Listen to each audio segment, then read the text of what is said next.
Hey everyone, Valence here. I know it's been a while since I've posted anything on YouTube. I've had some computer problems where I had to rebuild my computer pretty much, and I've also been having some health issues that have been kind of bad. But Sekiro Shadows Die Twice came out from Software, and I love them. I love Dark Souls and I love Bloodborne. They're two of my favorite games of all time. And I was super excited when they announced Sekiro because I really do I like Tenchu, and it kind of seemed like a marriage between Tenchu and you know, a Dark Souls game. I'm 100% on board for that. So moving around and doing stealth kills and using your grapple prosthetic to get around is a lot of fun. Sneaking around is fun. The game looks great, it sounds great, it plays great. I know this footage doesn't do it justice because this is from the PS4's native capture, and I have no way of actually doing a direct capture from my PS4. So, you know, the native capture will, you know, cut the frames and it'll lower the resolution. So, sorry about that, but it is out for a variety of things. It's also out on PC, which is good. That's always a good thing when they do that. But I got for PS4 because that's where I usually get all my Dark Souls games and stuff like that, and Bloodborne obviously. So I really like Dark Souls and Bloodborne, and I really like Sekiro, with a few caveats here and there. Like I said, sneaking around and being all stealthy, you know, going in the in the bushes and stuff, and stealth kills are a lot of fun. It really reminds me of Tenchu, and I like Tenchu, but the thing with Tenchu is if you got spotted, the normal combat that they had in that game wasn't great. It was serviceable, but this is it's a lot better. So it has all the good elements from Tenchu, and I also revamped, you know, the combat, which is also a lot of fun. However, it also, if you don't like this type of combat that they have in the game, then you're probably just not going to like the game to begin with. If you were good in Dark Souls with shield parrying, or if you were good in Bloodborne with gun countering, you're going to transition into this game a little bit better, because this game focuses on deflection and posture. Deflection is basically a counter, like parrying or the gun counter. The timing is similar, like right before they hit you, you have to, you know, press the block button. It's pretty simple. The only difference between those two things is that in Dark Souls and Bloodborne, once you do that, the enemy gets stunned and you can do a critical on them. In Sekiro, they will keep attacking you, oftentimes at a very relentless pace, because the game wants you to break their posture. So now, in this game, there's obviously a vitality bar for hit points, and once that vitality bar gets all the way to 0, the thing you're killing will die. But there's another way to kill them, is to break their posture. So you attack them, or you deflect their attacks, and then you can do an instant kill. So, that's fine. You break their posture by deflecting their attacks or by attacking them. They can also deflect you back, so you kind of have to look out for your posture as well, because they can break your posture, and that's not good. The only problem with this is that you can also step dodge, you can jump away, but your main way of progressing through the content is getting good at deflecting. And if you don't, then you're not gonna have a good time. Obviously, different enemies have different posture meters. Like the archers there shooting, you know, they barely have any posture. A couple hits and they're gonna die regardless. But this big guy here, it takes a while to break his posture. So you have to do a combo of deflecting and doing attacks, because attacks will not only drain the HP, but it will increase the posture bar. The other thing that the game wants you to do is to keep attacking, kind of like in Bloodborne, but without the whole, you know, you get HP back when you attack. Because sometimes, you know, okay, say you get a couple, 2, 3, 4 deflects in on a boss, but then they kind of back away and then their posture pretty much comes back immediately. So in that situation, you either have to keep the pressure on by keep attacking them, or you have to focus on whittling down their vitality, their hit points, until that affects their posture regeneration. Now luckily there is a NPC, this guy, who will help you. Basically, he's there for you to train. You can train, you know, how to attack, deflect, how to step dodge, and some other things, which is a really good thing to have. So you can really get that timing down, because while the deflect time is kind of the same as Bloodborne's gun counters and Dark Souls parrying, the iframes are definitely different. I want to say that they're not there, but I know they are because I've done it. I just don't know, like it feels a lot less forgiving with iframes when it comes to step dodging. So this guy is here for you to practice. My only kind of complaint about this guy is that he doesn't let you practice enough things, because you get some things later on that I wish you could practice with him, but you just can't. And also you can't really test out prosthetic attachments with him either, which I feel is a shame. While, I mean, most of prosthetic attachments are self-explanatory, it would be nice to be able to be like, okay, I just want to see what this does and how to use it effectively, you know, that kind of thing. But that's kind of a moot point. That's fine. They didn't have to put a training guy in there, and I'm glad they did, because he's really helpful. Because once this game clicks, it can be a lot of fun. You know, getting those deflects in, working up that posture, and then just that's it, it's over. That feels really good.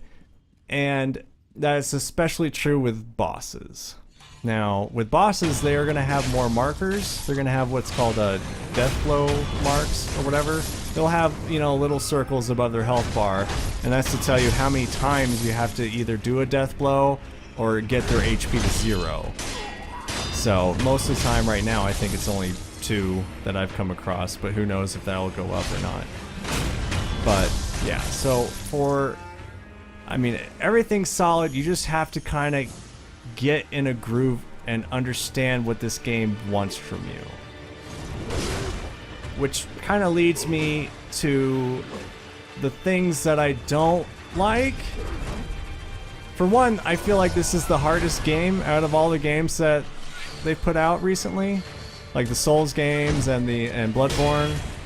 For a variety of reasons, it's really punishing. For one, death is kind of harsh. You can get money and you can get skill points, which is another thing I forgot to mention, obviously, is that you can get skill points and you can put them into skills like combat arts that also give you some other options, and other skills that are more passive, like skills that can raise the amount healed by your healing items and that kind of thing. But once you die, it's just a flat, you lose half of everything. You lose half your money, and you lose half of the skill point accumulation that you have in that particular level. Once you get a skill point, it can't be taken away, so that's nice. But if you're halfway through a skill point to the next one and you die, you're gonna lose half of it, and that's pretty demoralizing. Now, there's also Unseen Aid, which has a chance of not having half your money get taken away and half your skill point accumulation on death. But it's I think at best it's a 30% chance of it saving you. So you might as well just assume that you're gonna lose those skill points and that money. And the game is kind of stingy when it comes to sen, the money that you can get. So losing all your money is a very real thing, especially early on in the game. So it kind of is pretty harsh in that regard. The other thing about this game is that it's pretty stingy with its healing items. You start out with 1 one Estus, so to speak. They're called healing gourds in this game. But like in Dark Souls, you start out with 5. Here you start with 1. You obviously can get more seeds to raise that level, but it's still kind of punishing. And you don't have a lot of health, and they'll do a lot of damage to you if you're not guarding or deflecting. But the other unique mechanic to this game is that you can resurrect during a fight, and you can keep going if you want to, or you can just die and resurrect at a sculptor's statue, kind of like a bonfire in the other games, which is neat. It's neat, and it ties in the story, and it's cool. I like it. The other thing that kind of makes me not like this game as much is some bosses require items, and those items aren't really plentiful. There are a couple items that I have not found a reliable way to farm for them, and out of all the merchants I've found, I haven't been able to buy them either. And some items are absolutely required to even attempt a boss. Well, bosses, I should say. And that's kind of not great. I kind of don't like that. Because with, you know, Dark Souls and Bloodborne, it was all about, you know, at first you don't succeed, try again. And that's the same for this one. You're gonna die, and you're gonna die constantly.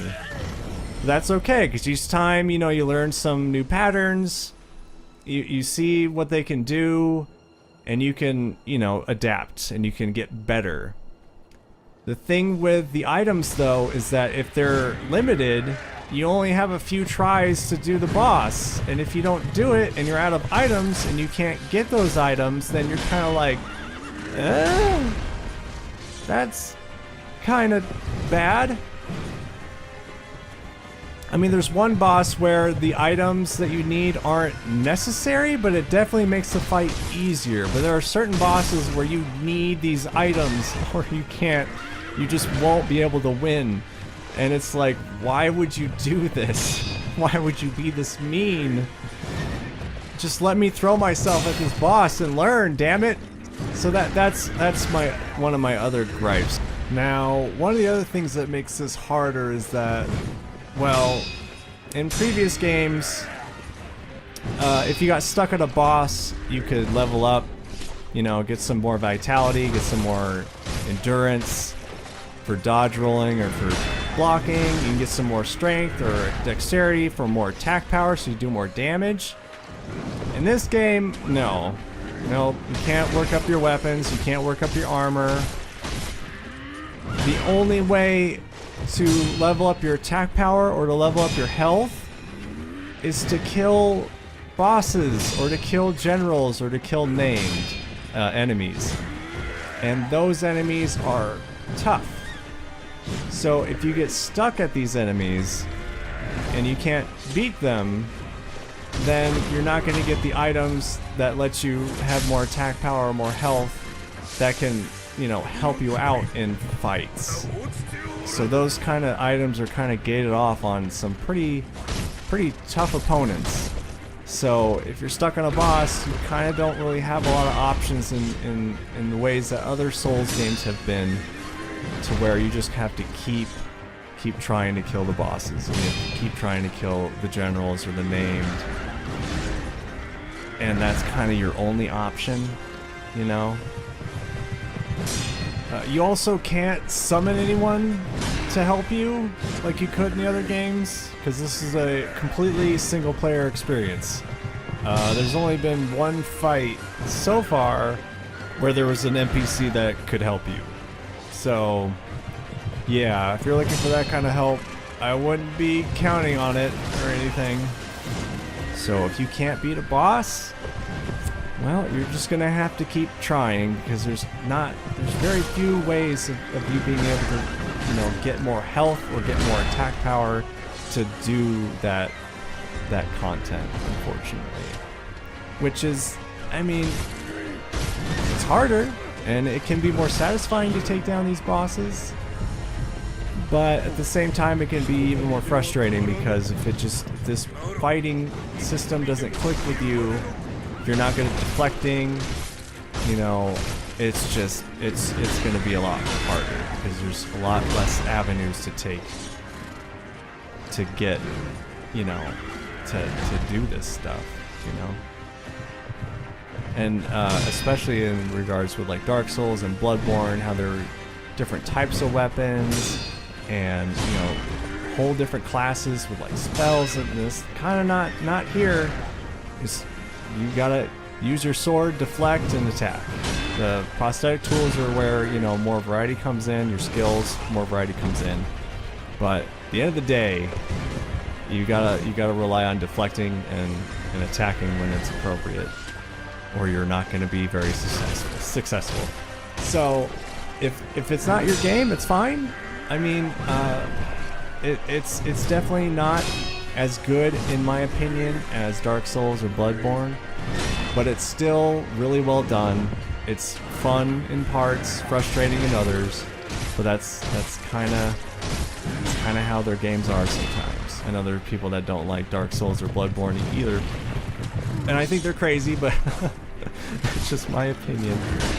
But Sekiro is definitely harder. It definitely demands a certain play style that is more rigid, you know, a lot less flexible in ways to deal with enemies and bosses in particular.